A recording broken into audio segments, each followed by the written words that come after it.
The Chicago Bears held a workout today at Halas Hall for a former backup quarterback, and you're probably all wondering why a quarterback and not an offensive lineman. Well, Tyson Bagent could be a starter on a variety of different teams in this NFL, all of which who have offensive linemen that could help out the Bears right now. And I could see a potential trade happening if we get the right call for the right price for Bagent. I'm going to break that all down for you guys today, along with the new quarterback that the Bears tried out, and I'm excited to do so. Hello, everyone, and welcome back to this episode of Just Another Year Chicago Bears.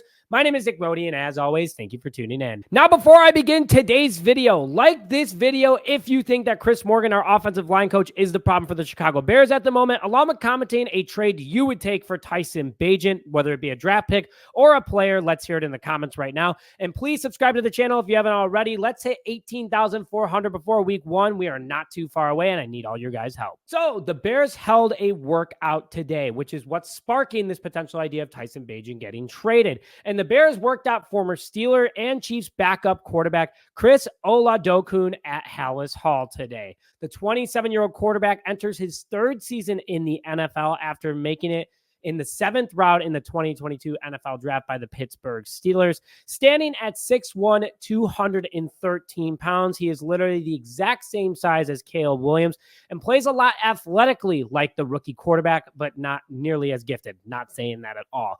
He wasn't on the map till about 2021 in college, where he played for South Dakota State in the Valley Conference. Shout out to the Illinois State Redbirds for all my Redbirds out there. It's homecoming weekend, and he did very well for South Dakota State. A 62% completion percentage, along with over 3,100 passing yards, 8.2 yards per throw, 25 passing touchdowns, 7 interceptions, and a 149 QBR.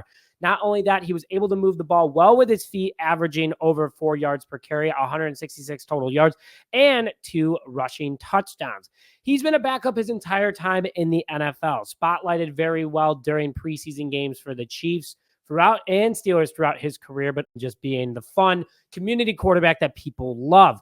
On top of that, too, Ryan Poles was looking at him during his time with the Kansas City Chiefs, which Poles was then hired by the Chicago Bears. And after Ryan Poles was hired by the Bears, actually Bears scouts were then sent to South Dakota State to go to Chris's pro day. So clearly there's been a lot of interest in him since he was prior to entering the league and now in the league.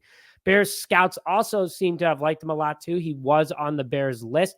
I was going through a couple old videos trying to see if his name ever popped up in the Bears scouting report, and it did quite a bit because he has a very solid arm, athletic arm as well, good wheels when needed, and can be a good backup in case Chicago does get a deal done with Tyson Bagent. So this could be the move, the domino effect move that gets a potential deal done, because Tyson Bagent does carry a lot of value, guys. There is no denial of that. So as we know, Tyson Bagent is one of the best backup quarterbacks in the NFL at the moment. He went 2-2 as a starter last year for the Chicago Bears as an undrafted rookie free agent. Many think that if we would have stuck with him the rest of the season, then the Bears could have snuck into the playoffs, which we probably wouldn't have gotten Roma Dunze. We still could have gotten Caleb Williams, but then it could have started a whole nother conversation. Do you keep Bagent? So on and so forth. And you know, Bagent had a huge preseason the last 2 years. I mean, in each appearance this year, he looked like he could have gone against the ones and still had a good day. I mean, he ripped apart 2s and 3s of the Bills, the Bengals, the Chiefs, you name it, he did it. And with Caleb Williams coming off the game that he had in Indianapolis with over 360 passing yards, breaking the Bears single game rookie record, he's already proving that he can be a star in this league. And Tyson Bagent probably won't get a chance on this team to become a starter ever, unless, unfortunately, knock on wood, Caleb Williams gets injured, but let's hope that doesn't happen. I don't think Bagent wants to be a backup in his career either. Clearly, he's been a starter, and he's proven he can win ball games, and he wants a shot in the NFL. He carries a lot of swagger. He does have a lot of athletic ability. I mean, he looked really good. If, honestly, we didn't have Caleb Williams for some weird reason, I still wouldn't be mad at Tyson Bagent being our quarterback. And teams know now that through the first 3 weeks of this season that they need to get a young, potential long-term answer at quarterback, save draft picks, and Tyson Bagent could be that guy. And I'm not saying that in this is the case, but why else would you work out a quarterback who has ties to your general manager that's been behind Patrick Mahomes? And when there's offensive linemen pretty much everywhere on a bunch of teams that need a quarterback for the future, This could be the sign of something, folks. Bagent could be used as a trade asset. It benefits him for his career and the Chicago Bears of potentially going out and getting an offensive lineman. I have two teams that I'm going to talk about that Bagent could go to and have success immediately. And they could both give up a nice offensive lineman for him that could be a good answer for the Chicago Bears. And I'll break that down in 1 second. And I have as this could be the long-term answer, as much as I love Bagent to help the Bears offensive line. Before I get into those two teams that I would trade with, I would like to thank today's sponsor, Authentico Organic Tequila. Based in Guadalajara, Mexico, the Chicago-based startup is one of the best tequilas on the market and uprising across the nation. We just had a Bears watch party with Authentico. The margaritas were fantastic. Everyone says they love them, and I know you guys will too. And have a good drink during this upcoming season with Authentico Tequila. Go to the link in the description now to find Authentico near you. 100% USDA organic, no additives, and this stuff is smooth like butter, guys. Go and enjoy Authentico today in the link in the description. So let's go through two different teams that I would trade with in order to send Tyson Bagent to them, but get a solid offensive lineman back. The first one, the Las Vegas Raiders. I talked about him this morning. Uncle Rico, a.k.a. Gardner Minshew, is not the answer for the Raiders moving forward. He's a great journeyman, but he will not win you a Super Bowl. And at 1-2, losing to the Panthers, the Raiders need to ask themselves where they want to go with this team. They have no quarterback, really. They have no running back, really. Questionable rest of the roster. They might blow this thing up and tear it down to the absolute ground and rebuild this thing up. Or they can go out and start by doing that by getting a quarterback play for their team that they've seen in person when they played the Raiders last year, which Bagent beat the Raiders last year, and who can sling it better than Uncle Rico. And you only give up one offensive lineman that you eventually do have to pay. And that offensive lineman is Dylan Parham, who stands at 6'3", 285 pounds, only 25 years old. Young, athletic, one of the best guards in the league right now. Currently has an 82.8 PFF overall grade, 77.9 pass blocking grade, and 81.3 run block grade. That takes your entire offensive line to the next level. That puts Nate Davis on the bench. That's the right guard that you have in order to help protect Caleb Williams, especially with pressure up the middle. 0 penalties, 1 sack allowed, 0 hits allowed, and only 3 pressures through 3 games for the Las Vegas Raiders this year. Best part about him is that he's still on his rookie contract. 2 years left, only owed $3.5 million.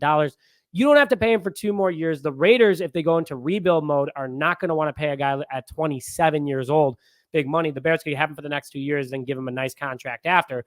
But overall, the Bears would be in such a good position to literally just do a swap for, a quarterback. Obviously, that's who's going to score your points. That's who sells your jerseys. That potentially brings your team to the Super Bowl. You trade for Tyson Bagent for your right guard. Don't call me crazy. Sure, throw in maybe a 4th-round pick or something there too. But Bagent could be used as a trade asset to get one of the better guards in the league, help protect Caleb Williams, build this team for the future, and still not have a major cap hit for another 2 years. Second team that I'm going to hit on trading with today is the Miami Dolphins. I don't know how Tua is still out there, to be honest. He should have retired from the league after his first major concussion, not the one that he suffered earlier this season, but he needs to retire. And I think the Dolphins absolutely need to do that too. It's not even fair that Miami is letting him go out there, in my personal opinion, but this roster is solid. You have Tyreek Hill. You have a lot of talent on the Miami Dolphins roster right now. And why not go out and get a young gunslinger in Tyson Bagent? Shoot, he's got the swagger for it. He looks like he'd fit really well in the Miami Dolphins, especially in Miami. And with this, the Bears would then trade for their center, Aaron Brewer, so helping address the center position for the Chicago Bears, who is currently on a 3-year, $21 million contract. Bagent is also on a 3-year contract, but the Bears are taking a way more bigger cap hit, along with they're getting a center straight up for one of the better backup, the best backup in the league, in my personal opinion. Brewer has a 73.2 overall PFF grade in 209 snaps. His run blocking grade is 74.1 with 0 penalties and 0 sacks and only 3 pressures allowed. That's not a risk at all to take. I would absolutely have Aaron Brewer on this roster to take over center for Coleman Shelton immediately. And I just think that this is a big win for the Chicago Bears and the Miami Dolphins. They get a young quarterback for the next 3 years on a rookie contract. Bears get a solid center for the next 3 years under contract. So it's a win-win for everybody. It's interesting to see what might unfold from this, guys. I don't know. This is just an idea, and this is the sudden gut reaction I had the second I saw this. So I want to hear your guys' thoughts in the comment section below, as always. And thank you, as always, for tuning this episode of Just Another Chicago Bears. Also, let me know what you guys think about the new quarter zip. They literally just came out on Fanatics, and this thing is comfy. I'm not even trying to sell it or anything. It's really awesome. And I've never seen one with the helmet before. So let me know what you guys are thinking. Let's hear your guys' thoughts in the comment section below. But with that, thank you, as always, for tuning this episode of Just Another Chicago Bears.